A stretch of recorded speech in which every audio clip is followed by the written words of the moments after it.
Assalamualaikum warahmatullahi wabarakatuh. Baik, sebelumnya saya akan memperkenalkan diri terlebih dahulu. Perkenalkan, nama saya Sri Mulyana, Prodi Perbankan Syariah kelas 6B. Saya membuat video ini untuk memenuhi mata kuliah Akhlak Tasawuf. Materi yang saya ambil yaitu problematika masyarakat modern dan perlunya akhlak tasawuf. Sebelumnya saya akan menjelaskan tentang masyarakat modern terlebih dahulu. Masyarakat modern terdiri dari dua kata, yaitu masyarakat dan modern. Dalam Kamus Umum Bahasa Indonesia, WJS Pueda Warminta mengartikan masyarakat sebagai pergaulan hidup manusia, himpunan orang yang hidup bersama di suatu tempat dengan ikatan-ikatan aturan yang tertentu. Dengan demikian, modern diartikan yang terbaru, secara baru, mutakhir. Dengan demikian kita bisa simpulkan yaitu masyarakat modern dapat diartikan dengan himpunan orang yang hidup bersama di suatu tempat dengan ikatan aturan yang bersifat mutakhir. Selanjutnya, problematika masyarakat modern, yaitu ini bisa dipengaruhi dengan dua kemajuan. Yang pertama ada kemajuan teknologi, yang kedua ada kemajuan industri. Kemajuan teknologi sangat berpengaruh terhadap masyarakat, baik itu berdampak positif ataupun negatif. Dalam hal ini terdapat 3 golongan masyarakat dalam mensikapi kemajuan industri tersebut, yaitu masyarakat optimis, masyarakat pesimis, dan masyarakat di antara keduanya. Kemajuan industri bagi masyarakat yaitu optimis merupakan suatu anugerah dan rahmat, sehingga oleh masyarakat ini digunakan untuk mencari keuntungan yang sebesar-besarnya. Karena mereka mempunyai modal yang besar dan lahan perekonomian yang besar pula, sehingga mereka dapat menanam modal asing yang sangat besar dan mendapatkan hasil yang sangat besar. Sedangkan sebaliknya, bagi kaum pesimis, dalam menghadapi kemajuan industri dan teknologi, mereka menganggap bahwa kemajuan industri ini sangat berdampak negatif bagi mereka. Karena apa? Karena mereka menganggap kaum yang mempunyai modal, para pengusaha dan para pemegang perekonomian, sehingga mereka kurang menerima dengan adanya kemajuan di bidang industri ini. Setelah masyarakat modern, problematikanya masyarakat modern. Sekarang kita cari tahu perlunya akhlak tasawuf. Banyak cara yang ditunjukkan para ahli untuk mengatasi masalah tersebut, dan salah satu caranya mengembangkan hidup yang berakhlak dan bertasawuf. Salah satu tokoh yang begitu sungguh-sungguh memperjuangkan akhlak tasawuf bagi mengatasi masalah tersebut adalah Hussein Nasr. Menurutnya, paham sufisme ini mulai mendapatkan tempat di kalangan masyarakat, termasuk masyarakat barat, karena mereka mulai merasakan kekeringan batin.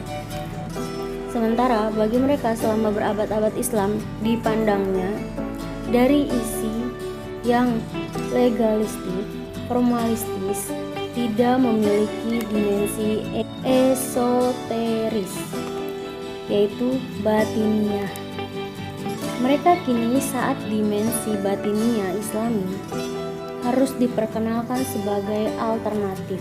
Mengapa sufisme perlu dimasyarakatkan kepada mereka? Jawabannya, menurut Komarudin Hidayat, terdapat 3 tujuan. Yang pertama, turut serta diterlibatkan dalam berbagai peran dan menyelamatkan kemanusiaan dari kondisi kebingungan akibat hilangnya nilai-nilai spiritual. Yang kedua, memperkenalkan literatur atau pemahaman tentang aspek esoteris kebatinian Islam. Yang ketiga, memberikan penegasan kembali bahwa sesungguhnya aspek esoteris Islam, yakni sufisme, adalah jantung Islam, sehingga bisa wilayah ini kekeringan dan tidak berdenyut, maka keringlah aspek lain ajaran Islam. Ada beberapa alasan tentang pentingnya tasawuf di era modern. Yang pertama, manusia modern kehilangan visi keilahiannya. Kedua, kehampaan spiritual. Yang ketiga, tasawuf merupakan kebutuhan manusia. Saya akan menjelaskan sedikit tentang ketiga ini. Yang pertama, manusia modern kehilangan visi keilahiannya. Proses modernisasi yang dijalankan oleh dunia barat semenjak Renaissance, di samping membawa dampak positif juga telah menimbulkan dampak negatif. Dampak positifnya, modernisasi telah membawa kemudahan-kemudahan dalam kehidupan manusia. Sementara dampak negatifnya itu, modernisasi telah menimbulkan krisis makna hidup, kehampaan spiritualisasi, dan tersingkirkannya agama dalam kehidupan manusia. Yang kedua yaitu kehampaan spiritual. Akibat dari terlalu menggunakan rasio, manusia modern mudah dihinggapi penyakit kehampaan spiritual. Kemajuan yang pesat dalam lapangan ilmu, pengetahuan, dan filsafat rasionalisme abad ke-18 dirasakan tidak mampu memenuhi kebutuhan produk manusia dalam aspek nilai-nilai transenden. Satu kebutuhan vital yang hanya bisa digali dari sumber wahyu ilahi. Dengan demikian, apabila mereka ingin mengakhiri kesesatannya yang mereka timbulkan sendiri lantaran sering diluapkan dimensi-dimensi keilahiyaan, maka mau tidak mau pandangan serta sikap hidup keagamaan harus dihidupkan kembali kepada mereka. Yang ketiga yaitu tasawuf merupakan kebutuhan manusia.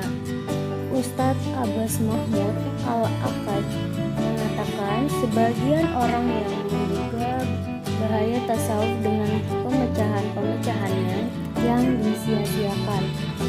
Akan tetapi setiap hari bahkan besok ataupun mereka mengetahui bahwa dalam hidup manusia membutuhkan tasawuf yang berbagai aspek walau hanya dalam satu hari saja.